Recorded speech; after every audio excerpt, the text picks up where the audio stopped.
من يهده الله فلا مضل له ومن يضلل فلا هادي له وأشهد أن لا إله إلا الله وحده لا شريك له وأشهد أن محمدا عبده ورسوله أما بعد فإن خير الحديث كتاب الله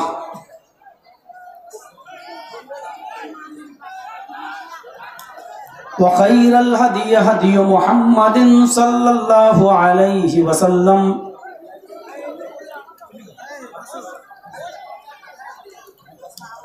وشر الأمور محدثاتها وكل محدثة بدعة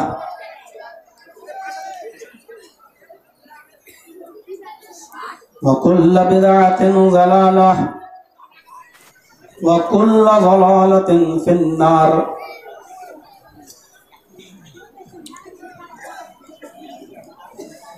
أعوذ بالله من الشيطان الرجيم.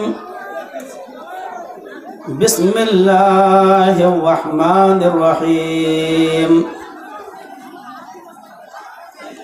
ولا تهنوا ولا تحزنوا وأنتم الأعلون إن كنتم مؤمنين.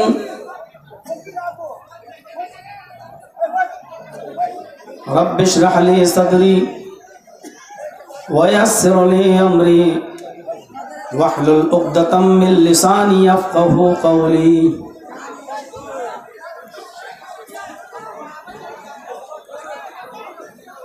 یہاں جو لوگ شور کر رہے ہیں آپ لوگ بیٹھ جائیے. آپ لوگ سب سے زیادہ ڈسٹرب کر رہے ہیں. دوسرے لوگوں کو بھی آپ ہی لوگ تنگ کر رہے ہیں جو کھڑے ہیں. بیٹھ جائیے آپ لوگ. بالکل دیکھنا کوئی ضروری نہیں ہے. جب دیکھنے کا اتنا شوق تھا تو پہلے جگہ لینا چاہیے تھا. میرے آنے سے پہلے وہاں جا کے سب مٹر گشتی کر رہے ہیں. جب ہم آ گئے تو سب یہاں ایک طرف کھڑے ہو گئے آگے دوسروں کو ڈسٹرب کرنے کے لیے. بیٹھ جائیے آپ لوگ. اسٹیج پر تشریف رکھے ہوئے ہمارے علماء کرام، مدرسے کی کمیٹی کے ذمہ داران اور جلسہ کمیٹی کے بھی ذمہ دار حضرات، اسپتال موڑ پر جو یہ جلسہ منعقد کیا گیا ہے اور اس اجلاس میں شرکت کرنے والے ہمارے تمام سامعین حضرات، پردہ نشین اسلامی خواتین، میری پیاری ماں اور بہنوں، قوم و ملت کے لائق ور نوجوانوں، مستقبل کے ہونہار عزیز بچوں،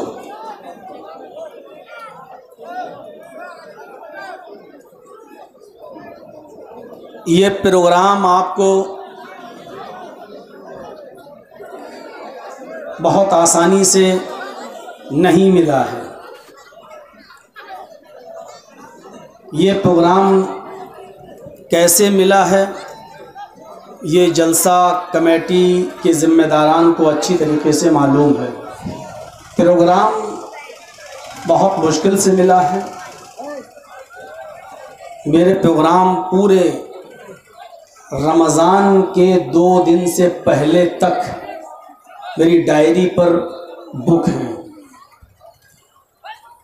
اس علاقے کے نو نرواچت MLA جن کو ابھی آپ نے چنا ہے، منہاج صاحب کا فون ہمارے پاس آیا اور مجھے پہلی مرتبہ میں ان کو بھی منع کرنا پڑا کہ میرے پاس ابھی پروگرام کی کوئی ڈیٹ خالی نہیں ہے، میں دیکھتا ہوں، میں کل شام تک یا پرسوں صبح تک آپ کو کچھ خبر دیتا ہوں، بتاتا ہوں. پھر میں نے جہاں پروگرام دیا تھا یہ دیکھنے لگا کہ کس جگہ کا اشتہار چھپا ہے، کس جگہ کا اشتہار نہیں چھپا. تو بڑی مشکل سے مجھے معلوم ہوا یہ 29 تاریخ جو آج آپ کے یہاں یہ جلسے کی ڈیٹ ہے، یہ ڈیٹ میری مدنی پور کی تھی. لیکن مدنی پور والوں نے اشتہار چھاپا نہیں تھا، تو میں نے ان سے کہا کہ آپ ابھی رک جائیے، اشتہار نہیں چھاپا ہے تو ہم آپ کو یہ پروگرام بعد میں دے دیں گے، ابھی مجھے کسی خاص جگہ اس پروگرام کو دینا ہے۔ تو ان لوگوں نے خوشی خوشی ہمیں اس بات کی اجازت دے دی۔ مولانا اشتہار نہیں چھپا اس لیے میں دے رہا ہوں، اگر ہمارا اشتہار یا ہینڈ بل چھپ جاتا تو میں آپ کو نہیں دیتا۔ میں نے MLA صاحب کو فون لگایا اور میں نے کہا کہ یہ 29 تاریخ آپ دے دیجئے جن کو آپ کو دینا ہے، جہاں کے لیے آپ بات کر رہے تھے، اور 29 تاریخ یہ ڈن ہو گئی۔ یقیناً آپ کا جذبہ میں دیکھ رہا ہوں، آپ کا جوش بھی میں دیکھ رہا ہوں، آپ کی بھیڑ بھی میں دیکھ رہا ہوں۔ ایک طرف مجھے اس بات کی خوشی ہوتی ہے کہ ابھی ایمان آپ کے اندر ہے، سننے کا جذبہ آپ کے اندر ہے، لیکن دوسری طرف یہ چیز جب میں دیکھتا ہوں کہ ایک طرف پروگرام ہو رہا ہو، قرآن اور حدیث کی آیتیں پڑھی جا رہی ہوں، اور دوسری طرف جب آپ کی چہمہ گوئیاں ہو رہی ہوں، شور ہو رہا ہو، تو ایسا لگتا ہے کہ قرآن اور حدیث کی کوئی عزت آپ کے دل میں ہے نہیں۔ اللہ کے نبی جب بولا کرتے تھے، محمد الرسول اللہ صلی اللہ علیہ وسلم جب وعظ نصیحت کیا کرتے تھے، تو آپ یقین جانیے صحابہ کرام اپنے سروں پر بیٹھی ہوئی مکھی بھی نہیں اڑاتے تھے کہ کہیں ڈسٹرب نہ ہو جائیں اور کوئی بات چوک نہ جائے، سننے سے ہم محروم نہ رہ جائیں۔ یہ پروگرام لینے کے لیے بہت فون لگائے گئے MLA صاحب کی طرف سے، اور یہ پروگرام آپ کو دیا ہے تو آپ اس کی قدر کیجئے۔ میں نے ایک آیت پڑھی تھی قرآن کی،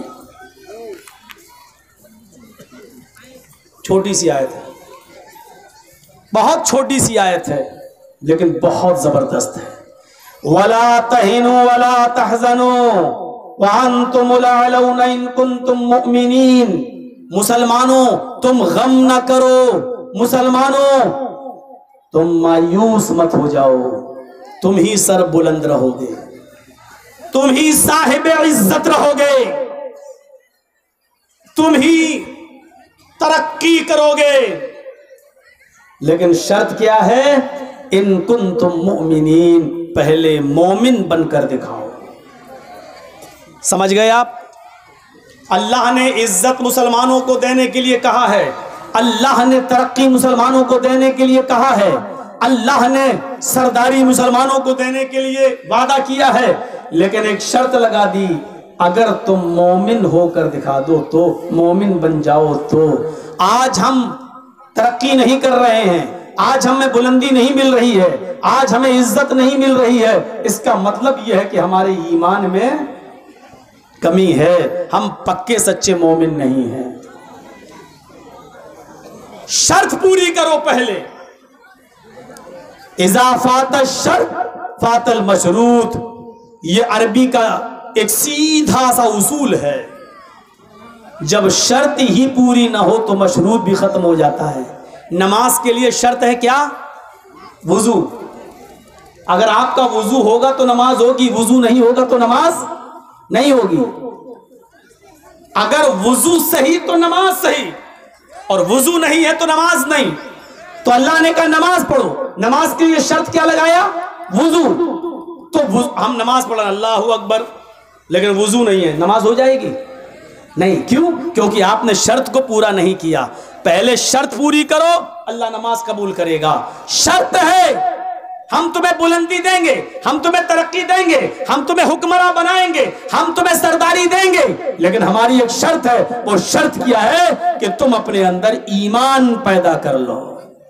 ایمان، ہمارے اندر ایمان نہیں۔ ایمان بنیاد ہے، بنیاد ساری چیزوں کی، پورے ڈھانچے کی بنیاد ہے ایمان۔ اور آپ اتنا جانتے ہیں کہ جو چیز اپنی بنیاد پہ مضبوط ہوتی ہے وہ اوپر تک مضبوط رہتی ہے۔ جس مکان کی بنیاد مضبوط ہوتی ہے اس کی عمارت بھی مضبوط ہوتی ہے، بنیاد کمزور ہوتی ہے تو عمارت بھی کمزور ہوتی ہے۔ دو مثالیں دینے جا رہا ہوں، پہلے اس بات کو اپنے ذہن میں رکھ لیجئے۔ بیٹھ جائیے، بیٹھ جاؤ بیٹا، بیٹھ جاؤ۔ جس چیز کی بنیاد مضبوط ہوگی عمارت اتنی مضبوط ہوگی، بنیاد کمزور ہوگی